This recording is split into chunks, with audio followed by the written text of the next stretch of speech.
வணக்கம்.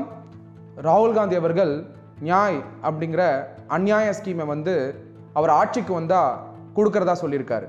வறுமை கோட்டு கீழே இருக்கக்கூடிய 20% மக்கள் எடுத்து 5 கோடி மக்களுக்கு ஒரு மாதத்திற்கு 6000 ரூபா கொடுக்குறேன் அப்படின்னு சொல்கிறார். அதை மினிமம் இன்கம் கேரண்டி அப்படிங்கிற ஸ்கீமாக அவர் வலியுறுத்துறார். இந்த ஸ்கீம் ஒரு பொறுப்பற்ற ஒரு இர்ரெஸ்பான்சிபிலிட்டி இல்லாமல் இந்த ஸ்கீமை அவர் அனௌன்ஸ் பண்ணியிருக்கார். மக்கள் எல்லாருக்கும் நிறைய கேள்விகள் இந்த ஸ்கீமை பற்றி இருந்துகிட்டு இருக்கு. ஒரு சமயம் ராகுல் காந்தி சொல்கிற ஸ்கீம் அவர் இம்ப்ளிமெண்ட் பண்ணணும்னு ஆசைப்பட்டாருன்னா அதுக்கான தேவைப்படக்கூடிய பணமாகப்பட்டது எவ்வளோன்னு பார்த்தீங்கன்னா கிட்டத்தட்ட 3,60,000 கோடிகள். ஒரு ஸ்கீம் அனௌன்ஸ் பண்ணுறாருன்னா அந்த ஸ்கீமுக்கு வரக்கூடிய பணம் எங்கேருந்து வரணும் சொல்லியிருக்கணும். ரெண்டாவது விஷயம் என்னென்னா, நான் கொடுக்குறேன்னு சொல்கிறாரு, எப்போலேருந்து கொடுக்குறேன்னு சொல்லலை. இப்போ கொடுப்பாரா இல்லை 5 வருஷம் கழிச்சு கொடுப்பாராங்கிறத ஒரு கமிட்டட் அப்ரோச்சாக அவங்க மேனிஃபெஸ்டோலேயே கொடுக்கல. அது மட்டும் இல்லாமல் இது நடைமுறையில் சாத்தியமா அப்படிங்கிற கேள்வியும் மக்கள் மனதில் எழுந்திருக்கு. அபிஜித் பானர்ஜி அவர்கள் இந்த திட்டத்துக்கான ஆலோசனை கொடுத்தவர் ராகுல் காந்திக்கு. அவர் யார் பார்த்தீங்கன்னா, இப்போ அமெரிக்காவில் இருக்கக்கூடிய MITயில் ப்ரொஃபஸராக இருக்கவர். அவர் என்ன சொல்கிறாருன்னா, ராகுல் காந்தி கொடுத்துருக்கக்கூடிய இந்த ஸ்கீமை இம்ப்ளிமெண்ட் பண்ணால் 2 விஷயம் நடக்கும்னு சொல்லியிருக்கார். ஒன்று மக்களுக்கு ஏழைக்கு கொடுக்கக்கூடிய மற்ற சலுகைகள் எல்லாம் நிறுத்தப்படும் அப்படின்னு சொல்லியிருக்கார். ரெண்டாவது பணவீக்கம் உருவாகும் சொல்லியிருக்கார். மாண்புமிகு பாரத பிரதமர் நரேந்திர மோடி அவர்கள் 5 வருட காலங்களாக நிறைய செயல்முறைகளை எடுத்துட்டு பணவீக்கத்தை 10% 4.6% குறைச்சிருக்கார். இது குறைஞ்சனால என்ன ஆச்சுன்னா, கடந்த 5 வருடங்களாக பருப்பு விலைகள், காய்கறி விலைகள், நீங்கள் பயன்படுத்தக்கூடிய அத்தியாவசிய பொருட்களுடைய விலை ஏறவே இல்லை. திரு ராகுல் காந்தி அவர்கள் சொல்கிற ஸ்கீம் இம்ப்ளிமெண்ட் பண்ணும் பொழுது பணம் வீக்கம் உருவாகும் அப்படின்னு இந்த ஸ்கீமோட அட்வைசர் அபிஜித் பானர்ஜி அவர்கள் சொல்கிறார். அவர் அது மட்டும் சொல்லலை, பணம் வீக்கம் கட்டுப்பாட்டில் இருக்கிறது தப்பு, அது உயர்ந்தாதான் நல்லது அப்படிங்கிறார். இது எப்படின்னா, இன்னைக்கு ஒரு கிலோ பருப்பு 90 ரூபாய்க்கு வாங்கிறது நாளைக்கு 450 ரூபா ஆகுதுன்னு வச்சுக்கலாம். இது நல்லதா? நேர்மையாக டாக்ஸ் பே பண்ணக்கூடிய மிடில் கிளாஸ், அதாவது நடுத்தர வர்க்கம், அவங்களுக்கு மிகப்பெரிய பாதிப்பை உருவாக்கும் இந்த திட்டம். இவங்களுக்கு இன்னும் டாக்ஸை உயர்த்தி அது வழியாக வரக்கூடிய 3,60,000 கோடிகளை பயன்படுத்தி இந்த ஸ்கீமை கொடுக்கறதா யோசிக்கிறாரு ராகுல் காந்தி அவர்கள். நடுத்தர வர்க்கம் தான் ஹானஸ்ட் டாக்ஸ் பேயர் இந்த நாட்டிலேயே. ஒரு நடுத்தர வர்க்கத்தில் இருக்கவங்க ஒரு வேலைக்கு போகிறாங்க. வேலைக்கு போகும்பொழுது சம்பளம் வாங்குறதுக்கு முன்னாடியே கவர்மெண்ட்டுக்கு டாக்ஸ் கட்டுறாங்க. அதுக்கப்புறம் தான் வருமானத்தையே கையில் வாங்குறாங்க. இந்த மாதிரி இருக்கக்கூடிய நேர்மையான நடுவர்க்கத்தை சாம் பிட்ரோடா அப்படின்னு ராகுல் காந்தியுடைய ஆலோசகர், ராகுல் காந்தி உடைய நேஷனல் ஹெரால்டு கேஸில் கோ அக்யூஸ்டு தான் சாம் பிட்ரோடா.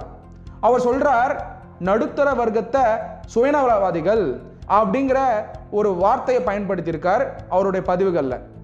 இது நடுத்தர வர்க்கத்துக்கு ஒரு கஷ்டமான விஷயத்தை கொடுக்கக்கூடிய ஒரு பதிவு. ஏன் கஷ்டம் தெரியுமா? நம்மளுடைய மாண்புமிகு பிரதமர் அவர்கள் நடுத்தர வர்க்கத்தை பெருசா பேசிக்கிட்டு இருக்காரு பட்ஜெட்ல. என்ன சொல்றாரு தெரியுமா? நம்மளுடைய நாட்டோட வளர்ச்சிக்கே நடுத்தர மக்கள், அதாவது மிடில் கிளாஸ் ஃபேமிலிஸ் தான் ஹானஸ்டா டாக்ஸ் பே பண்ணி இன்னைக்கு நிறைய ஏழைகளுக்கு பயணம் கொடுத்திருக்காருன்றத பதிவு பண்ணியிருக்கார் மாண்புமிகு பாரத பிரதமர் நரேந்திர மோடி அவர்கள் இந்த பட்ஜெட்ல. இந்த ஸ்கீம் அனௌன்ஸ் பண்ணுறதுக்கு முன்னாடி ராகுல் காந்தி நடுத்தர மக்களை பற்றி சிந்தனை பண்ணலை. ஸ்கீம் அனௌன்ஸ் பண்ண முன்னாடியே நடுத்தர மக்களை பற்றி சிந்தனை பண்ணலைன்னா அவர் எலெக்ட் ஆகி ஒரு சமயம் அவர் சொல்கிற மாதிரி ஆட்சிக்கு வந்தாருன்னா நடுத்தர மக்களுக்கு எந்த மாதிரியான கஷ்டங்களை கொடுப்பாருன்னு நம்ம மறந்துடக்கூடாது. நிறைய பேர் அரசியல் பயனுக்காகவும் அரசியல் நோக்கத்துக்காகவும் ராகுல் காந்தி அவர்களை இதுக்கு சப்போர்ட் பண்ணி சொல்கிறாங்க. ஆனால் ஏழைகளுக்கு மிகப்பெரிய பாதிப்பை இந்த திட்டம் கண்டிப்பாக உருவாக்கும்ன்றதை நம்ம மறந்துடக்கூடாது. எப்படி உருவாகும் அப்படின்னு பார்த்தீங்கன்னா, முதல் பிரச்சனை உங்களுடைய செலவுகள் அதிகமாகும். ஏன்னா பணம் வீக்கம் அதிகரிக்கும் அப்படின்னு. பணவீக்கம் அதிகரித்தா என்ன ஆகும்? நீங்கள் வாங்கக்கூடிய பருப்புடைய விலை, நீங்கள் வாங்கக்கூடிய காயோட விலை, சாமானிய மனிதர்கள் பயன்படுத்தக்கூடிய நிறைய பொருட்களோட விலை அதிகமான விலை ஆகும் பொழுது நீங்கள் நிறைய அதுக்கு காசு கொடுக்கணும், நிறைய செலவுகள் செய்யணும். அப்படி செய்யும்போது என்ன ஆகும்னா, உங்களுடைய கையில் இருக்கக்கூடிய பணம் குறையும். அப்படி குறையும் போது நீங்கள் சேமிக்க முடியாது. ஏழை விவசாயிகளுக்கு உரமானியங்கள் இருக்குது, விதை மானியம் இருக்குது. இந்த மாதிரி பல வகையான மானியங்களை மத்திய அரசு கொடுத்துக்கிட்டு இருக்காங்க. இந்த போன்ற மானியங்களும் இருக்காதுன்றத பதிவு பண்ணியிருக்கார் அபிஜித் பானர்ஜி அவர்கள். வெற்றிகரமாக செயல்பட்டு கொண்டிருக்கும் ஆயுஷ்மான் பாரத் போன்ற திட்டங்களும் இருக்காதுன்றதை நம்ம யோசிக்கணும். ஆயுஷ்மான் பாரத் திட்டத்தில் பார்த்தீங்கன்னா கிட்டத்தட்ட 5 லட்சம் ரூபா மருத்துவ காப்பீட்டு திட்டத்தை மாண்புமிகு பிரதமர் நரேந்திர மோடி அவர்கள் கொடுத்திருக்கார். இந்த ஸ்கீமும் இல்லாமல் போயிடுங்கிறது தான் உண்மையான விஷயம். அப்போ ஏழைகளுக்கு மிகப்பெரிய பாதிப்பு உருவாகும். இது எப்படின்னா வலது கையில் கொடுத்து இடது கையில் எடுக்கிற மாதிரி. ஏன்னா ஒரு சில வருடங்களுக்கு அப்புறம் இந்த ஸ்கீமை ஸ்டாப் பண்ணிட்டாங்கன்னா விலைவாசியை குறைக்க முடியாது. அப்போ இந்த பணமும் இருக்காது, கையில் காசும் இருக்காது. பிஜேபிக்கு சிறுபான்மை மக்கள் ஓட்டு போட மாட்டாங்கன்னு நினைக்கிறாங்க. ஏழைகளும் நடுத்தர வர்க்கமும் எல்லா ஜாதியிலும் இருக்காங்க, எல்லா மதத்திலும் இருக்காங்க, சிறுபான்மையிலும் இருக்காங்க. அப்படின்னும் பொழுது கண்டிப்பாக எல்லா தட்டு மக்களுக்கும் இது மிகப்பெரிய பாதிப்பை உருவாக்கும்ன்றதை நம்ம மறந்துடக்கூடாது. இந்த ஸ்கீம் ஆகப்பட்டது திரு ராகுல் காந்திக்கும் அவர் குடும்பத்தை சார்ந்தவங்களுக்கும் அவருடைய கட்சியை சார்ந்தவங்களுக்கும் பயன்பட போறதுன்றதை நம்ம மறந்துடக்கூடாது.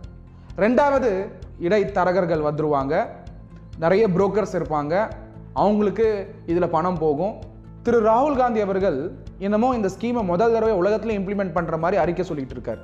ஆனால் ஹியூகோ ஷாவேஸ் அவர்கள் வெனிசுலால இதை இம்ப்ளிமெண்ட் பண்ணி ஃபெயில் ஆனார். வெனிசுலா நாடாகப்பட்டது எண்ணெய் வளம் மிக்க நாடு. அந்த நாட்டில் நம்மளுடைய இந்திய நாட்டோட கம்பேர் பண்ணும்போது மக்கள் தொகையும் கம்மி தான். அந்த நாட்டில் இந்த மாதிரி ஸ்கீம் இம்ப்ளிமெண்ட் பண்ணதுனால 80,000% விலைவாசி உயர்வு வந்தது. 80,000% விலைவாசி உயர்வு வந்ததுனால அந்த நாட்டில் இருக்கக்கூடிய 30 லட்சம் பேர் அந்த நாட்டை விட்டு வெளியேறிட்டாங்க. அந்த நாட்டில் என்ன ஆச்சுன்னா இருக்கக்கூடிய மக்களுக்கு பாலுடைய விலை 80,000% உயர்ந்திருக்கு. கழிவுறைக்கு பயன்படுத்தக்கூடிய பேப்பர் கூட வாங்கிறதுக்கான சக்தி இல்லாமல் விலைவாசி உயர்ந்திருக்கு அந்த நாட்டில். திரு ராகுல் காந்தி சொல்லியிருக்கக்கூடிய இந்த ஸ்கீமை கொண்டு வந்தால் பொருளாதார சீர்குலைவு நடக்கும்.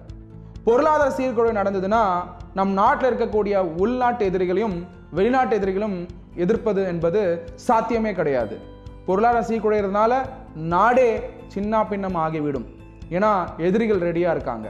அப்படிங்கும் பொழுது இந்த வருட தேர்தலில் உங்களுடைய வாக்கு மிக மிக பெரிய வாக்கு. அதுக்காக நீங்கள் இந்த மாதிரியான பொருளாதார கொள்கைகளை எமோஷனல் ஆகாமல் உங்களுடைய புத்தி கூர்மையை பயன்படுத்தி ஆராய்ந்து அதுக்கப்புறம் நீங்கள் ஓட்டு போடணுங்கிறத நான் வலியுறுத்துறேன். ஜெய் ஹிந்த், பாரத் மாதா கி ஜெய்.